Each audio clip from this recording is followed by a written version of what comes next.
اسپتال پہنچانے والے آٹو ڈرائیور سے بالی ووڈ کے ایکٹر سیف علی خان کی ملاقات، کیا اظہار تشکر۔ زخمی حالت میں اسپتال پہنچانے والے آٹو ڈرائیور سے ایکٹر سیف علی خان کی ملاقات۔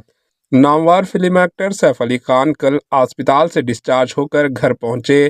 گھر واپسی سے قبل انہوں نے اس آٹو ڈرائیور سے ملاقات کی جس نے انہیں زخمی حالت میں لیلاوتی اسپتال پہنچایا تھا۔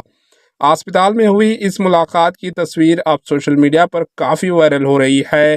سیف علی خان اب بہتر حالت میں ہیں اور انہوں نے صحت یاب ہونے کے بعد اسپتال میں آٹو ڈرائیور بھجن سنگھ سے ملاقات کر کے ان کا شکریہ ادا کیا۔ اس آٹو ڈرائیور نے ایکٹر سیف علی خان کو اسپتال منتقل کیا تھا۔ اپنے بیان میں آٹو ڈرائیور نے بتایا کہ انہیں تو پہلے پتہ ہی نہیں چلا کہ وہ سیف علی خان ہیں، بعد میں جب وہ اسپتال پہنچے تو انہیں یہ بات معلوم ہوئی۔ اس وقت بھجن سنگھ نے سیف علی خان سے پیسے بھی نہیں لیے تھے، لیکن اب انہیں اس انسانیت بھرے جذبے پر انعامات مل رہے ہیں۔ قابل ذکر ہے کہ فلم انڈسٹری سے منسلک فیضان انصاری نے آٹو ڈرائیور کو 11,000 روپے بطور انعام دیے تھے، اور اب نواب صاحب کے نام سے مشہور سیف علی خان کی بھی اس ڈرائیور پر مہربانی دکھائی دے رہی ہے۔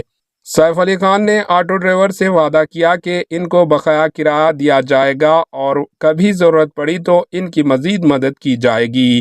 بتایا جا رہا ہے کہ جب ایکٹر سیف علی خان نے آٹو ڈرائیور سے ملاقات کی تو اس وقت سیف کی ماں وہاں موجود تھی۔ انہوں نے بھی آٹو ڈرائیور کا شکریہ ادا کیا۔ Bureau report, H N news.